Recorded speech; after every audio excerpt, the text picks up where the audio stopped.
Well, good morning, everybody. If you are visiting here with us this morning, we're just so glad to have you. We want to invite you to come back at every opportunity that you have. Today is a good time to join us.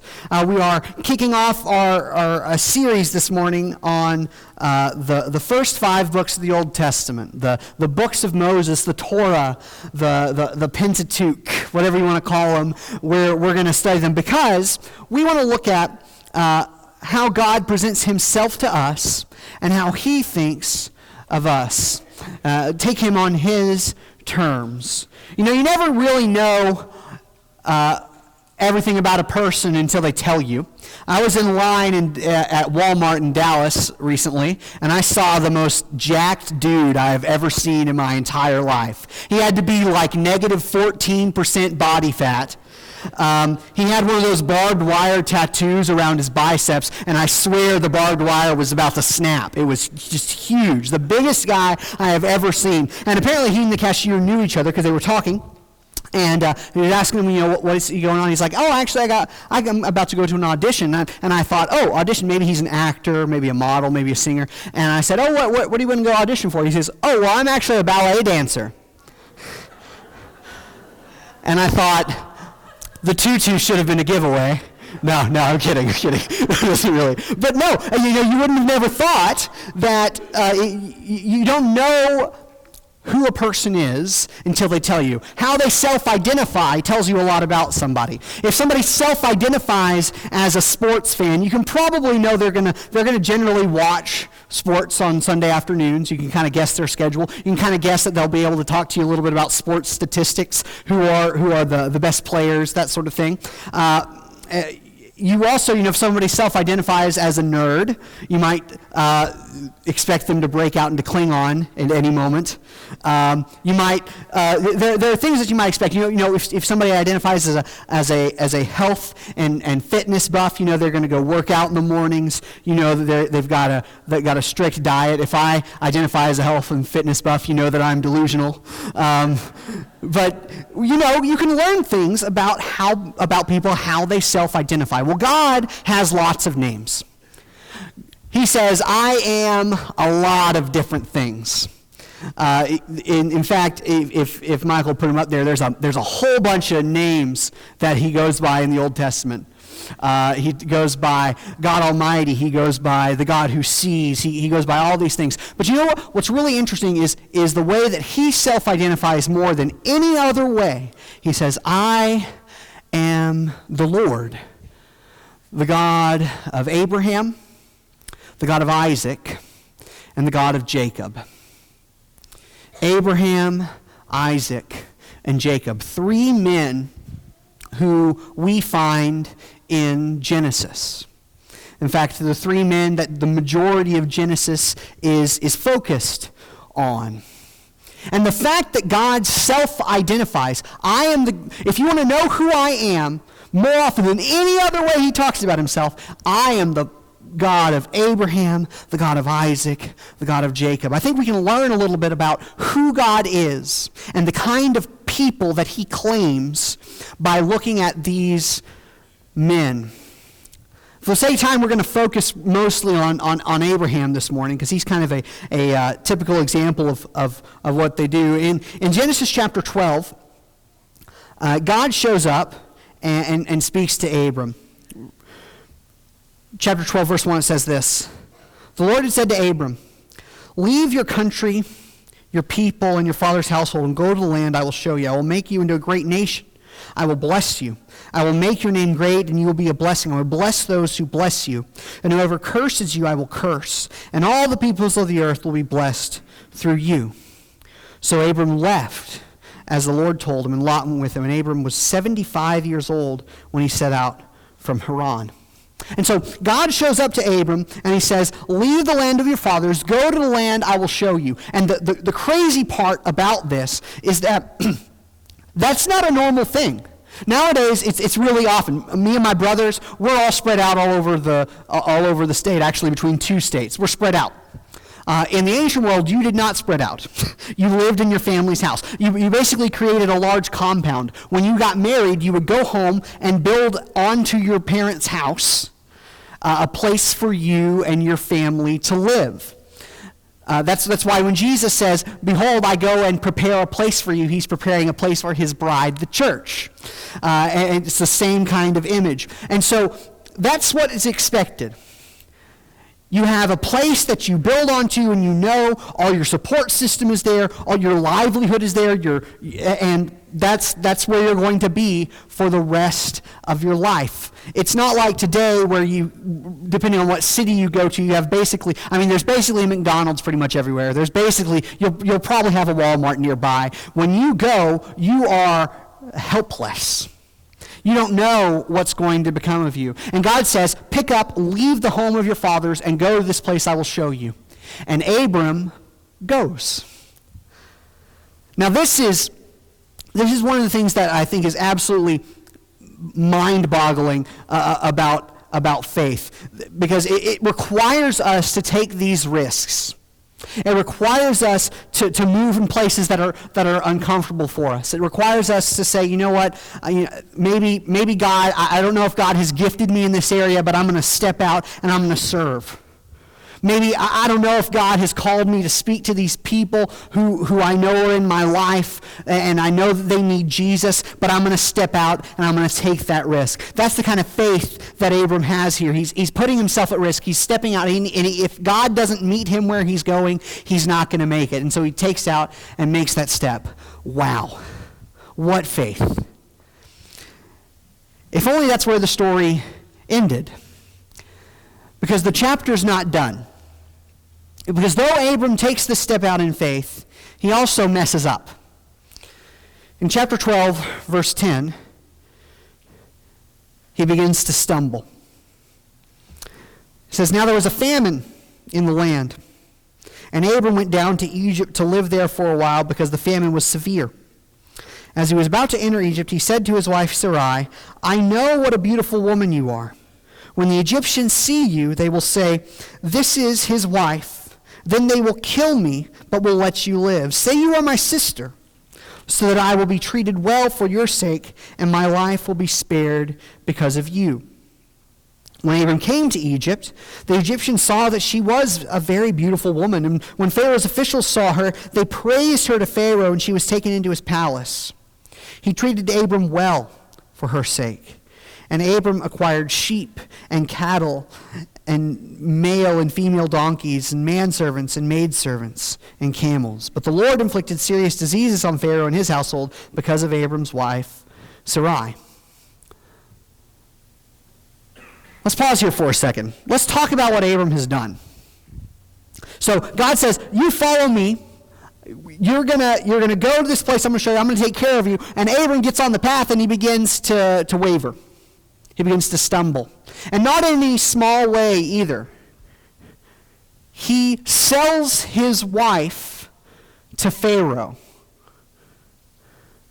She is taken into his household. That's a polite way to talk about him joining his wives and harem. Abram sells his wife, sells her virtue, sells her body for his own safety, and he is materially better for it.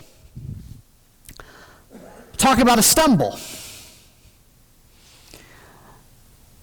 But I don't know, and I don't know about you, but if it was up to me, somebody who sells their own wife, they probably shouldn't get another chance. That's a pretty despicable thing to do. But God picks him right back up. Pharaoh, he actually delivers him. Those serious diseases come on them, and Pharaoh summons Abram and says, "What have you done to me?" Verse 18. He said, "Why didn't you tell me she was your wife? Why did you say she is my sister so that I took her to be my wife? Now then, here is your wife, take her and go." Then Pharaoh gave orders about Abram to his men, and they sent him on his way with his wife and everything that he had. And so Abram, he has this great moment of faith. He starts out on the path, and then he begins to stumble. Does that sound like anybody you know? Sounds like me. You have this great moment where you commit your life to Christ. You're buried with Christ in baptism. You begin to walk, and then life hits you. You make the wrong choice. And thank God that we have a God of grace. That we have a God who meets us, who knows that for us to move forward, we have to stumble along, because that's sometimes all that we can do. Abram stumbles. Abram goes forward. And he learns. In the very next chapter, we see that his attitude has already changed. Lot and Abram choose the land. There's too many of them together to have their flocks in the same land. And so Abram says, you pick whatever land you want, and I'll go to the other one. And Lot picks the better one, and Abram's fine with it. And he has this humble attitude. And he learns and he grows. But he still stumbles. In fact, in Genesis chapter 20, in Genesis, later on in Genesis, I can't remember the chapter, he actually does this exact same thing again with another king. He sells his wife again. He fails again. He stumbles, he learns, he backpedals, he goes forward, because that's what a relationship with God is like. It's a relationship. Just like your relationship with your husband, your wife, your children, there's going to be failure, there's going to be stumbling, but you're in it together. And as you're in it together, you begin to understand and grow and learn, and your stumbles begin to become fewer, and your relationship grows. And so God eventually decides to see where Abraham is at. In Genesis chapter 22,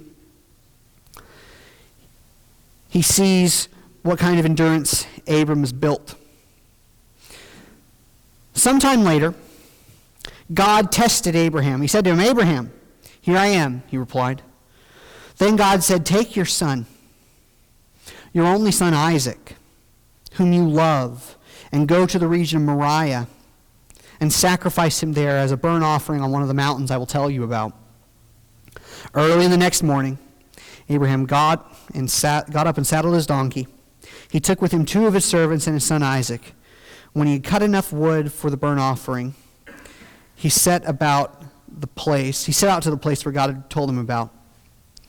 And on the 3rd day, Abraham looked up and saw this place in the distance. He said to his servant, stay here with the donkey while I and the boy go up over there. We will worship, and then we will come back to you. Abram took the wood for the burnt offering and placed it on his son Isaac, and he himself carried the fire and the knife, and the 2 of them went on together. So God tells Abraham, as we just saw at the very beginning, that I'm going to bless you, I'm going to take care of you, I'm going to give you descendants. And now he has his son. And God says, you know that gift that I gave you, I'm going to ask you to give it to me. And Abraham, he does. He takes his son. And it's not like his son isn't in on the game. A lot of times when we picture this story, we picture Isaac as a young boy. But the text just told us that he put the wood for the sacrifice. Isaac is the one who's carrying it. It says he put it on Isaac. And so it's very likely that he's a grown man. I mean, there's a lot of wood to burn a body. And so he is going with his father, and he begins to talk to him. He says, Isaac spoke up to his father Abraham and said, Father? Yes, my son. Abraham replied, the fire and wood are here, but where is the lamb for the burnt offering? Abraham answered, God himself will provide the lamb for the burnt offering, my son. And the 2 of them went off together. When they reached the place that God had told him about, Abraham built an altar there and arranged the wood on it. He bound his son Isaac and laid him on the altar on top of the wood. Then he reached out his hand and took the knife to slay his son, but the angel of the Lord called out to him from heaven, Abraham, Abraham, here I am, he replied. Do not lay a hand on the boy, he said. Do not do anything to him. Now I know that you fear God, because you have not withheld from me your son, your only son. Abraham looked up in the thicket. He saw a ram caught by its horns. He went over and took the ram and sacrificed it as a burnt offering instead of his son. And so, Abraham was called. He made the right choice. He's going to start on that journey of God. He's going to stumble. He's going to stumble over and over again. He's going to make mistakes. He's going to make terrible mistakes that have terrible consequences for people that are close to him. But he's going to grow along the way. And when it matters, he's going to be willing to sacrifice that which he loves for the sake of God. That's his story. Not a success story. You wouldn't call him a paragon of faith. You would call him a man in relationship with God, imperfect and flawed, just like we are. And his story continues. God says, I am the God of Abraham, the God of Isaac, the God of Jacob. Isaac makes some poor decisions. Jacob, his name literally means deceiver. He deceives his father. He swindles his brother. He goes off. He's swindled himself. But he reconciles with his brother. God changes his name from Jacob to Israel. And I think that's apt. Because just as Abraham takes that step and stumbles along with God, the name Israel means one who struggles with God. One who struggles with God. And that characterizes these men. They're with God, but they're struggling. They're stepping forward, they're learning, and they're growing. They're not perfect, but that's the nature of relationship. It is a growing process. And God says, these are the guys that I'm the God of. God of Abraham, the God of Isaac, the God of Jacob. One of the things that's really interesting about the way the book of Genesis is set up is that it doesn't end on those men. Because I would think that since those men are so important to the story, they would kind of want to bookend it with Abraham and then end it with Jacob. But Jacob has a son. His name is Joseph. And so God, he says, I am the God of Abraham, the God of Isaac, the God of Jacob. And so what about Joseph? I think that's his question. Because when he's a boy, he has this dream about what God might do for him. And he tells his brothers, and they're jealous. They sell him into slavery, into a nation where he probably didn't speak the language. They tell his father he's dead. And there, he has a choice. He could give in to despair, or he could follow God where he is. He could say, well, if things aren't going well for me, then God has abandoned me. But the truth is, he knows the story. He knows the story of Jacob, his father, who had to work for 7 years for a wife, and then 7 more.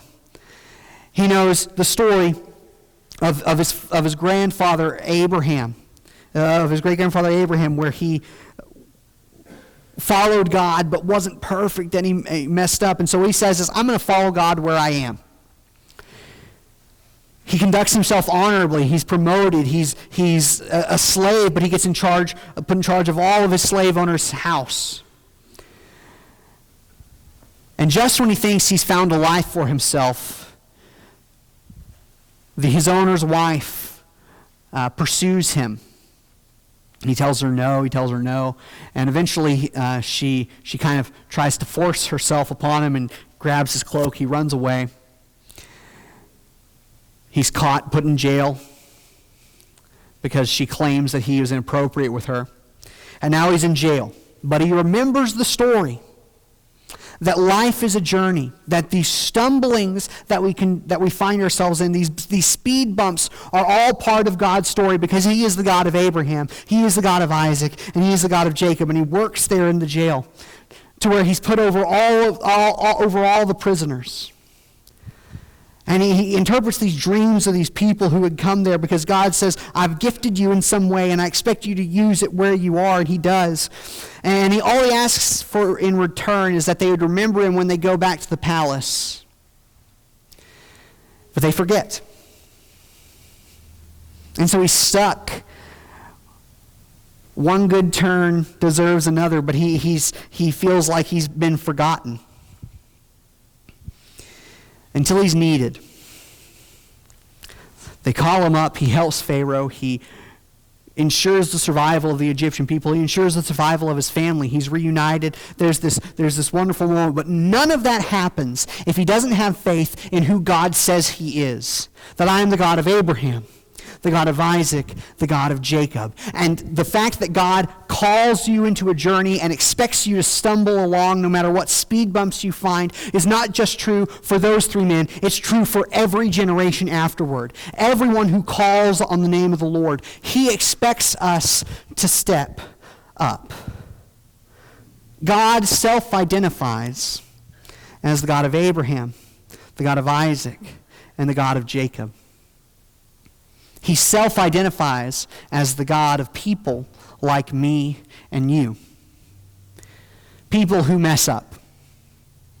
Who start off with the best of intentions, but we stumble. We hurt ourselves. We hurt people around us. But he says, I'm not going to give up on you. And he's so serious about that. He's so serious about not giving up on people who stumble that he sends his only son. Somebody who won't stumble. Somebody who will do it for us. That we might enjoy this relationship eternally.